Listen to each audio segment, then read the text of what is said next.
Bismillah ar-Rahman ar-Rahim.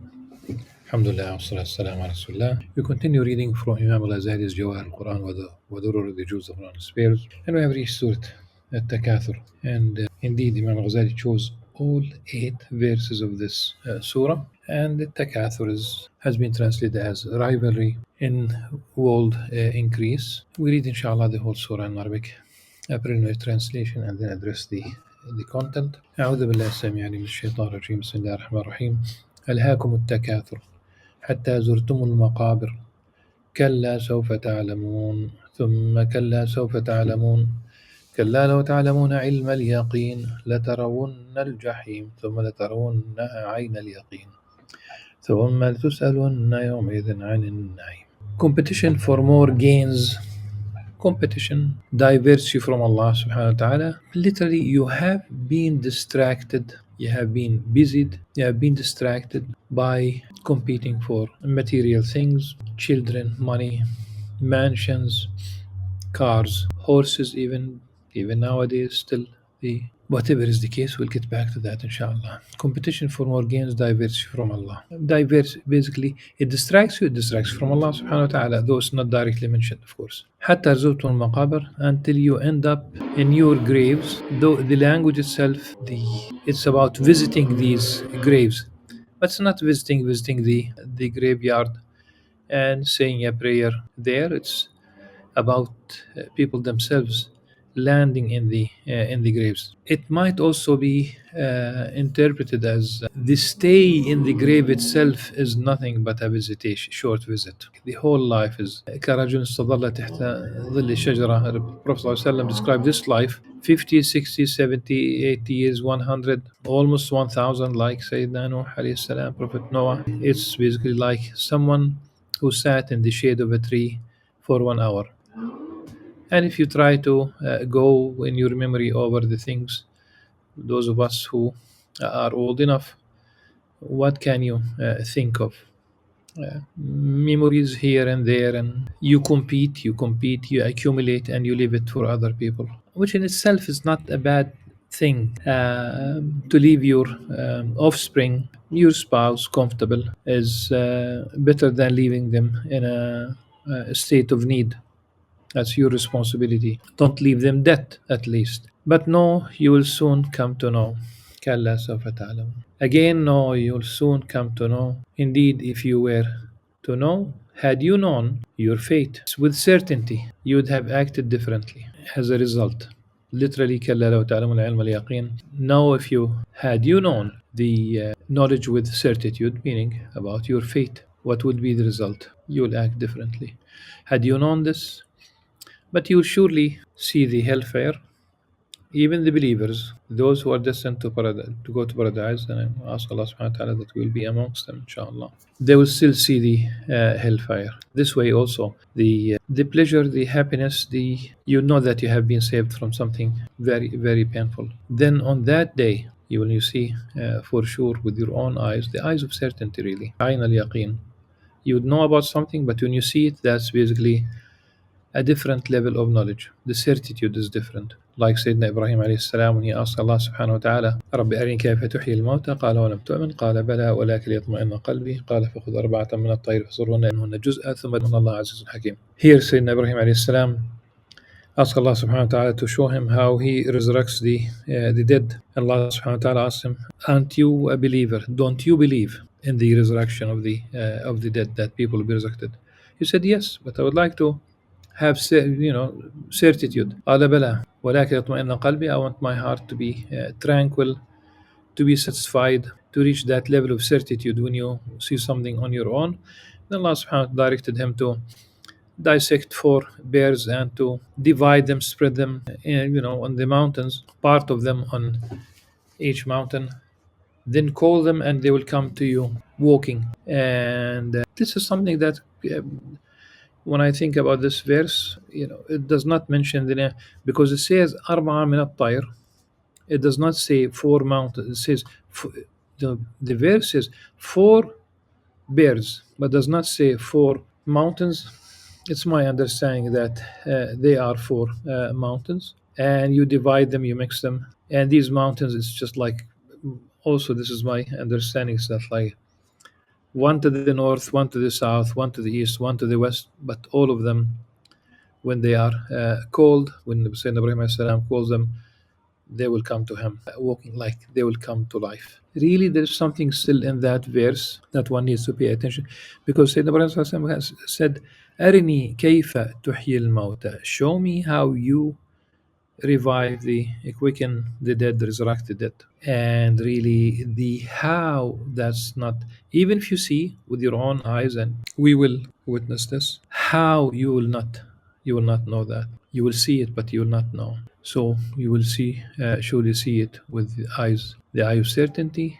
Then on that day, you will definitely be questioned about your worldly pleasures, and you, of course, you will, compared to this life, it's as if you have never tasted anything good. If one is dipped in hellfire, right? And those who end up in paradise, as if they have never had a bad day or anything that disturbs them. Back to Alhaakum al-Takathur, the first verse about being distracted by seeking more and more in competition with others. Don't always. It should, the equation is, you have the material realm and you have the spiritual realm. In the material realm, you'll always have some people above others. Always, some people will be rich. From what we are reading, they say that the middle class is disappearing. So other people are very rich, and or they are poor or hardly making it, or in abject poverty or whatever. And spiritually, well, it's the same.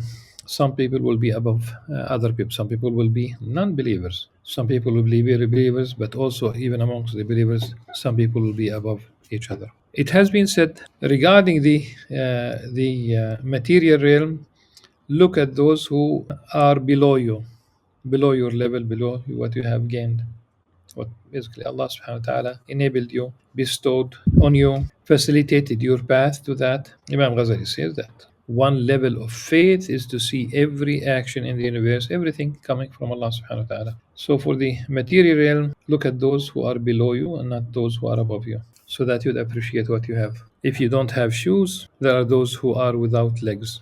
And I have been always amazed by those who come to Al-Aqsa Mosque, because it always entails a good walk. Those who are literally special needs, but they walk with extreme difficulty, they're paraplegic, and some they walk on one leg, they have lost the other. And there are those who have their legs intact, they don't lack anything, there's nothing wrong with their movement, but they choose not to come, and they could be around the corner, living around the corner. And you have been distracted from obeying Allah subhanahu wa ta'ala, from worshipping Allah subhanahu wa ta'ala, or you could still be doing the minimum, or praying, and back to the material world. And pretty much the culture around the world, among all over the world, it's consumerism. It's a materialist life. It's consumerism. Even if people are still believers and they do good act.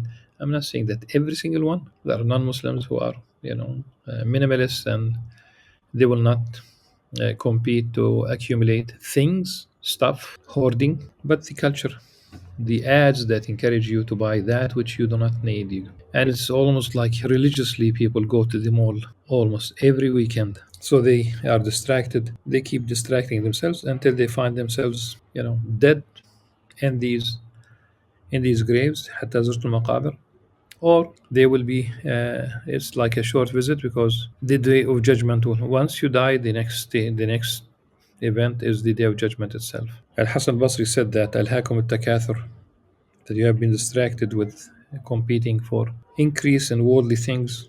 He said the takathur fil amwal awlad, monies, properties, and children. It has been also mentioned in Sahih al-Bukhari in the hadith, had the son of Adam, had he had a valley of gold, he would wish for another valley. A valley of gold, he would still wish for another one. What we are saying, it's not, people should not misunderstand Islam. You gain from that which is halal. You pay the almsgiving, the zakat, in due time if it's applicable, and you spend it in the areas that are halal. We have wealthy companions of the Prophet ﷺ, Sayyidina Uthman bin Affan was wealthy, and he financed the pretty much the Tabuk campaign. We have Sayyidina Abdurrahman bin Auf, he was wealthy. And there's another hadith that says the son of Adam says, my money, mali, mali, and your money is indeed what you eat, you consume, you what you wear, and you wear it until basically it becomes worn out, or that which you give as charity. And food, it's not there anymore. The what you wear is not there practically. It's what you keep. There is a hadith of Aisha anha when she distributed the most of the meat of a goat, and she kept only a very small part. So she gave as charity most of it. And when she mentioned this to the Prophet ﷺ, she said that's what she gave most of it. She gave away as charity, and she kept this. And Prophet ﷺ explained to her that what she kept indeed is the charity that she gave, the part that she gave to the needy. What you spend for the sake of Allah subhanahu wa ta'ala is what you keep. In the hadith also in Al-Bukhari, the Prophet ﷺ said, the deceased person, al-mayt, is followed by three. Two will return and one will stay with him. His family, his money, and his deeds, they follow him. His family and his money, they return, and only his deeds will remain with him. The problem is, as in the hadith, that the son of Adam gets old, but two things will not get old, it seems. The remaining hopeful to live long, to do more and more business, to have more projects, and but also the hers, basically it's about money, collecting the money and fearing to spend it. The thing is about money, and it is basically a verse of poetry. أنت للمال إذا أمسكته فإذا أنفقته فالمال لك. If you hold on to the money owns you. If you spend it, you own it. This is for you. Like really, this is the right relationship with the money. Only when you spend it, it's your money. About the ziyarah, a beautiful interpretation, regardless. We'll mention it. زرتم المقابر, the concept of visitation. He said it's simply a visit, and the visitor has to go home one day. And home, its real home is in the hereafter, and it's either paradise or hellfire. يعني أن يرجع إلى منزله أي إلى الجنة وإلى نار. Yes. Then we have a warning. كلا سوف تعلمون ثم كلا سوف تعلمون. There is a warning here. Hassan al-Basri said this is a warning after a warning. But no, you'll soon come to know. Again, no, you'll soon come to know. It's a warning. This is not simply a piece of information. For indeed, if you were to know, meaning your fate, you'd have acted as a result. You'd have acted differently. You will see with your own eyes the hellfire. You will truly see it with certainty. On that day, it is then that you will be asked about your worldly pleasures. And you just hope that the pleasures of this world, there's that which is halal and there's that which is haram. Think about it. The Prophet ﷺ said, two blessings people miss, in a sense, they miss the opportunity to utilize health and time, free time as we call it sometimes. When you are healthy, worship Allah subhanahu wa ta'ala, utilize the time, do something good, and don't be cheap with money. Be careful about how you spend your time. I'm not going to say be a miser with your time, meaning that don't spend your time just like this. Be careful about the time. That's really your time is your capital, if you will, and you are spending of this capital every single day. And also be thankful for all the gifts that Allah subhanahu wa ta'ala bestowed on you. It has been said that some people, every day there'll be people who might not see sunrise forever because they died before sunrise, and there will be people who will not see sunset, and many other things. Inshallah, suffice it for this surah. In the next session, we'll read Surah Al-Asr. And again, Imam Al-Ghazali chose all three verses. Until then, subhanakallah wa bihamdik. أشهد أن لا إله إلا أنت أستغفرك وأتوب إليك. والسلام عليكم ورحمة الله وبركاته.